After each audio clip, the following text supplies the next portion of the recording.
आज भगवान भोलेनाथ सती जी को बार बार समझा रहे हैं कि बिना बुलाए जाओगी वहां इज्जत नहीं मिलेगी, सम्मान नहीं होगा, लेकिन सती जी नहीं मानी। उन्होंने कहा कि मैं पिता के यहाँ जाऊंगी। जब भगवान भोलेनाथ समझ गए कि अब ये मानने वाली नहीं है तो जाने की आज्ञा दे दी, जाओ। साथ में 2 गढ़ भेजे और जब 2 गढ़ भेजे हैं, आज सती जी पिता के आंगन में पहुंची तो क्या देखा, उनकी बहनाएं वहां पहले से ही बैठी हुई थी। बहनाएं देखते ही सती जी को हंसने लगी, बहन ये तो बिना बुलाए चली आई, इनको तो पिता ने खत भी नहीं भेजा, बुलाया भी नहीं, बिना बुलाए चली आई। माँ आई तो माँ ने पूछा, बेटी कब की आई? वो भी चली गई। तो सती जी को बड़ा कष्ट हुआ, आखिर सभी हमसे नाराज हैं। वो अपमान सहन कर लिया, लेकिन जब जाकर के पहुंची क्या देखा कि यज्ञ में सभी देवताओं को भाग दिया गया है, सभी का स्थान है, लेकिन हमारे भोलेनाथ का कोई स्थान नहीं। सब अपमान सहन करती रही, लेकिन जब पति का अपमान हुआ तो उनसे सहन नहीं हुआ। उसी समय मन में विचार करने लगी, क्या मुंह लेकर के जाएंगे हम, क्या कहेंगे भोलेनाथ से, कैसे क्षमा मांग पाएंगे हम उनसे। उसी क्रोध में आकर के वही मैया सती जी उस यज्ञ में कूद जाती हैं। और जब मैया यज्ञ में कूद जाती हैं, 2 गढ़ जो भगवान भोलेनाथ ने भेजे थे वो भाग करके भगवान भोलेनाथ के पास में पहुंचे। प्रभु अनर्थ हो गया। भोलेनाथ कहने लगे, क्या हुआ? बोले, मैया सती जी अब हमारी इस दुनिया में नहीं रही। जब ऐसा सुना तो भगवान भोलेनाथ क्रोध में आकर के अपनी जटाओं से केसों को नोच करके जमीन पर पटक देते हैं, जिससे एक वीरभद्र नाम का योद्धा पैदा हुआ।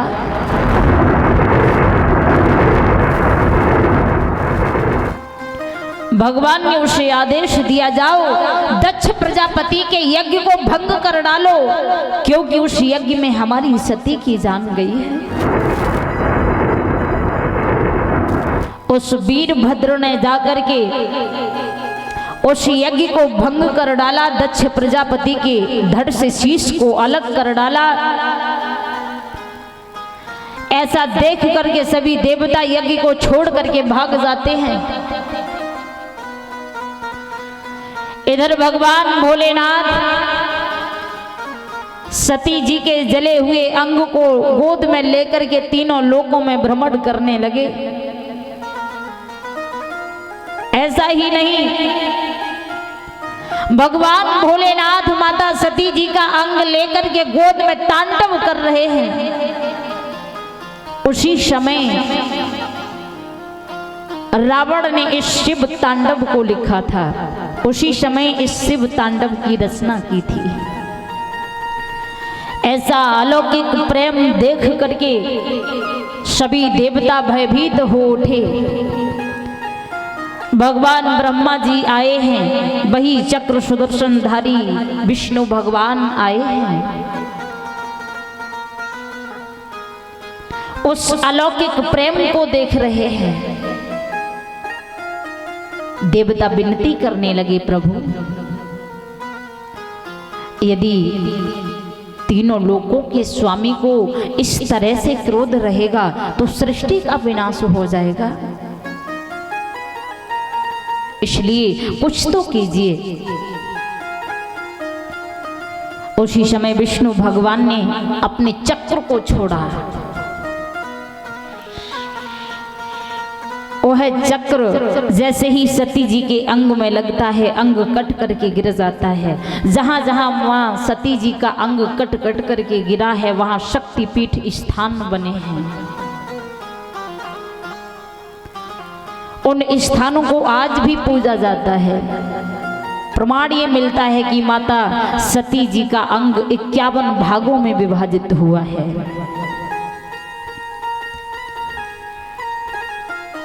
उन स्थानों को आज भी पूजते हैं लोग। बोलिए शंकर भगवान की। आज भगवान ब्रह्मा जी सभी देवी देवताओं के साथ में भोलेनाथ के समक्ष आकर के और विनती करने लगे, प्रभु आप तीनों लोकों के स्वामी हैं, आप त्रिलोकीनाथ हैं, देवों के देव हैं, आप तो महादेव हैं प्रभु, और आपको दुनिया में भोले के नाम से जाना जाता है। और भोले होने के बाद ये क्रोध आप पर शोभा नहीं देता प्रभु, इस क्रोध को शांत कीजिए। और आप तो जानते हैं कि धर्म के कार्य अधूरे नहीं छोड़े जाते,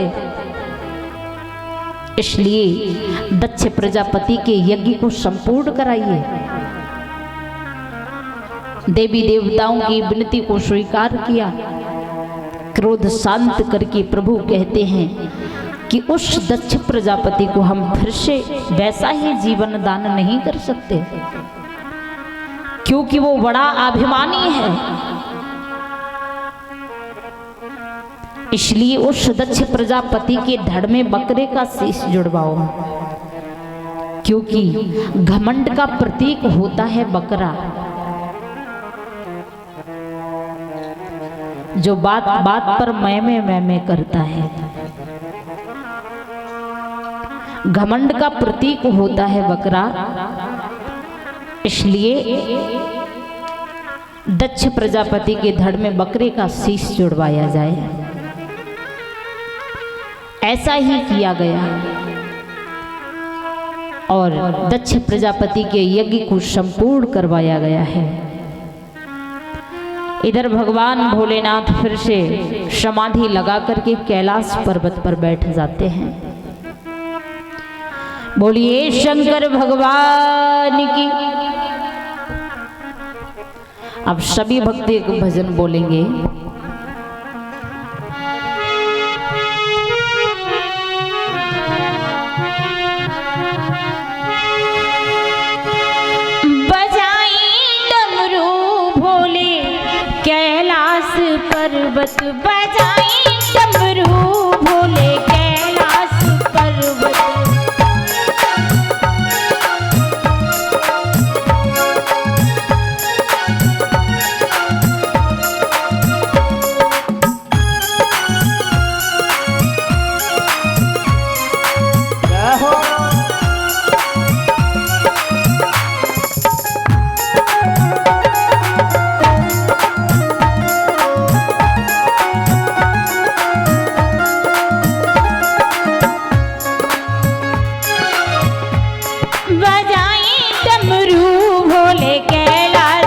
पर्वत बजाएं डमरू भोले कैलाश पर्वत।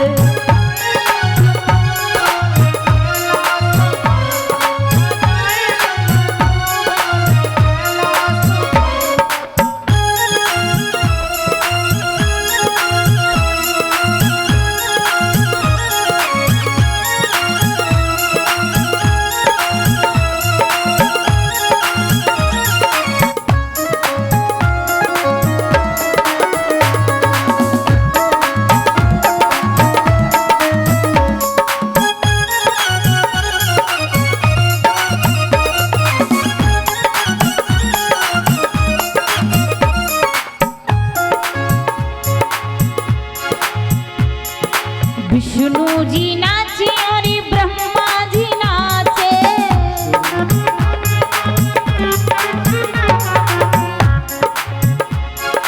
विष्णु जी नाचे और ब्रह्मा जी नाचे,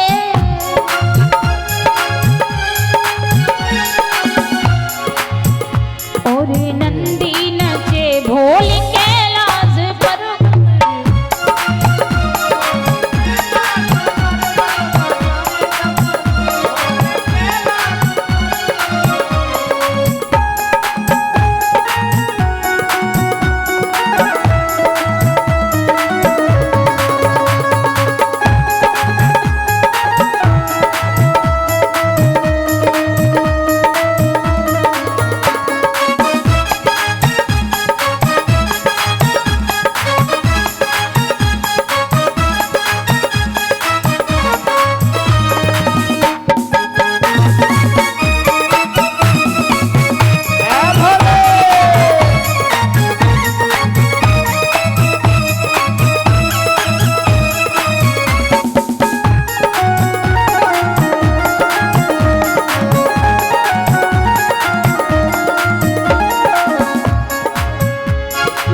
बोलिए शंकर भगवान की।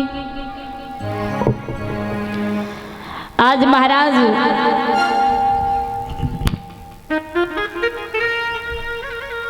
वही मैया सती जी हेमांचल नगरी में महाराज हेमांचल जी के महलों में जन्म लेकर के आती हैं।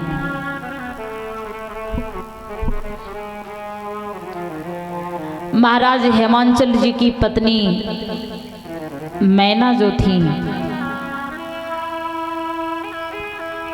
कन्या के जन्म से बड़ी प्रसन्न थी कि हमें एक कन्या प्राप्त हुई है। बेटा और बेटी में कभी कोई भेदभाव नहीं करना चाहिए। ये तो सब प्रभु की महिमा है। कहते हैं हाड़ मास की पेटी विधाता ने लपेटी, कोई बना बेटा तो कोई बनी बेटी। ये महिमा तो सब उसी की है ना। फिर चाहे बेटा जन्म लेकर के आए, चाहे बेटी जन्म लेकर के आए, क्यों घबराते हो आप? केवल आप संस्कार दीजिए। बेटे से कम नहीं होती हैं बेटियां। यदि कमी है तो आपके संस्कारों की। यदि आप उन्हें अच्छे संस्कार देंगे तो वो दुनिया में आपका नाम रोशन करेंगे।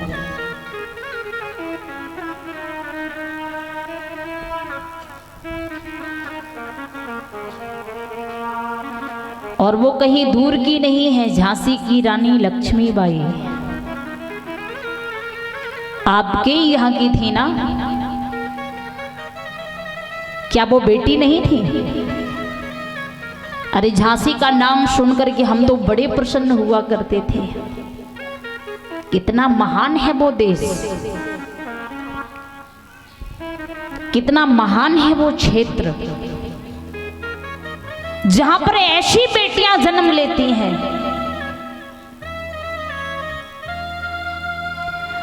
तो कभी भेदभाव नहीं करना चाहिए बेटे और बेटियों में। केवल संस्कार दीजिए, उन्हें अच्छा बनाने की कोशिश कीजिए।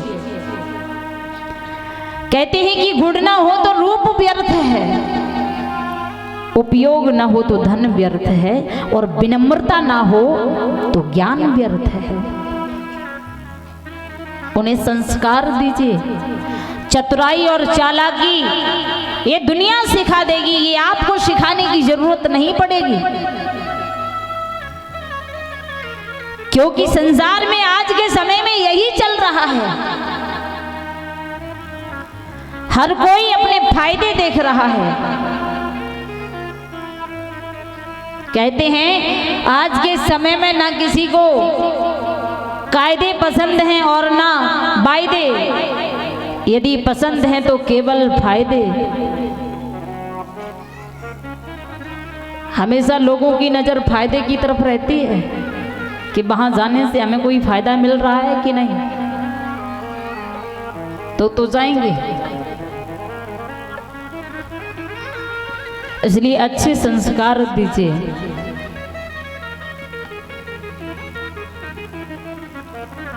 और जीवन में सफल होने के लिए हर दिन प्रतिदिन एक नया विचार लाना चाहिए। कहते हैं विचार करने से ज्ञान बढ़ता है, पर सपना बुलंद होना चाहिए। विचार ये कीजिए कि हम इस सपने को कैसा पूरा कर सकते हैं, किस प्रकार पूरा कर सकते हैं। विचार बदलिए पर सपने को नहीं।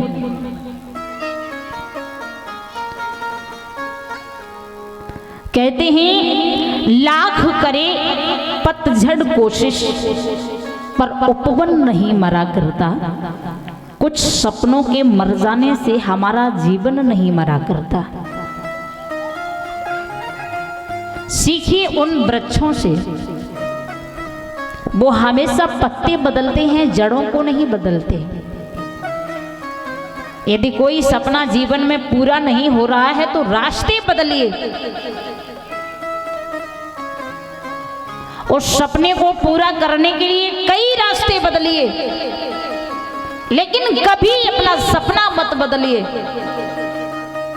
जब आपको लगे कि ये सपना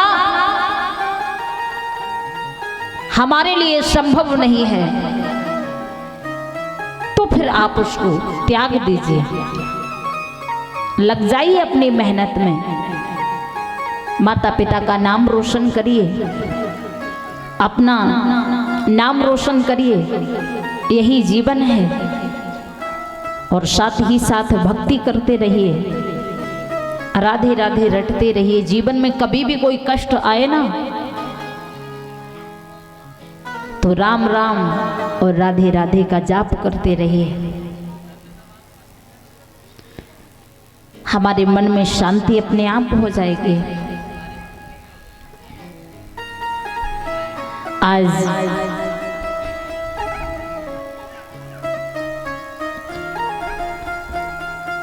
महलों में बड़ी खुशियां छाई हैं। उस खुशी के अवसर में बाबा देवर्षि नारद जी आए हैं। और बाबा देवर्षि नारद जी ने जब देखा बड़ी खुशियां छाई हैं, क्या कारण है?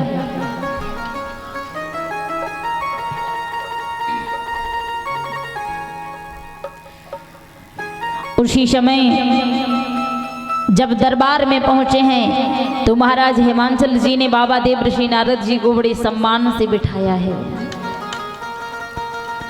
और सम्मान से बिठा करके कहा है, बाबा जी हमारे घर में एक कन्या ने जन्म लिया है।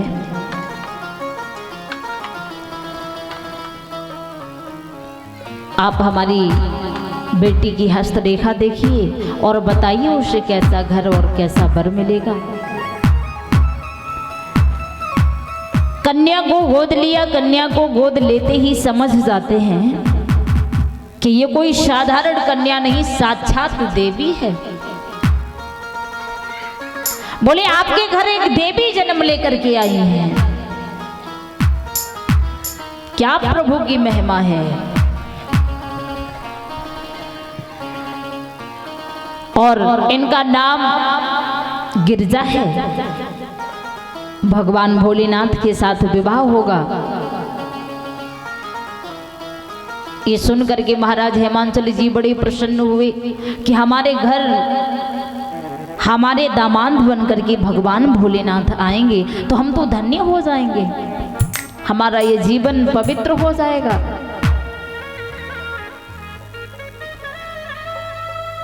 क्योंकि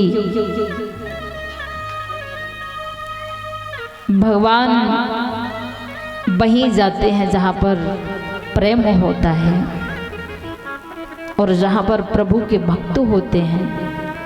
गिरजा जी भोलेनाथ की दीवानी थी। कहते हैं चाहे कोई भी कठिनाई आए पर कभी भक्ति करना नहीं छोड़ना चाहिए। जब हम बड़े भाव से भक्ति करते हैं ना तो हमारे जीवन में ऐसी ऐसी कठिनाइयां आती हैं कि कुछ समझ नहीं आता है कि क्या करें, कहां जाएं। भक्ति के कई नियम होते हैं, किस प्रकार से हमें भक्ति करनी चाहिए, किस प्रकार से हमें कथा श्रवण करनी चाहिए। महाराज कई नियम होते हैं कि पांव में चप्पल नहीं पहननी चाहिए, चारपाई पर नहीं बैठना चाहिए, पर नियम इतने ही करना जितने निभा सको। क्योंकि एक कवि कहते हैं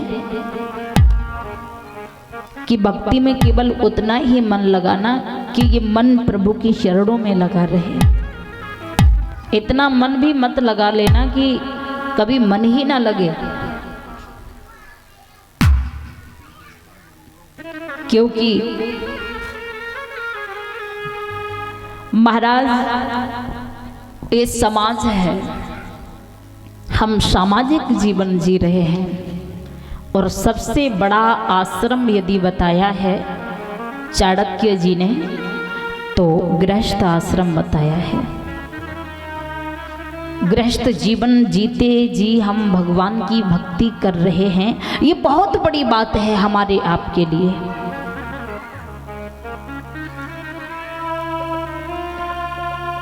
कहते हैं हम दूसरों को खुश करते करते अपनों को खो दें, ऐसी गलती अपने जीवन में कभी मत करना। प्रभु को पाते पाते हम उन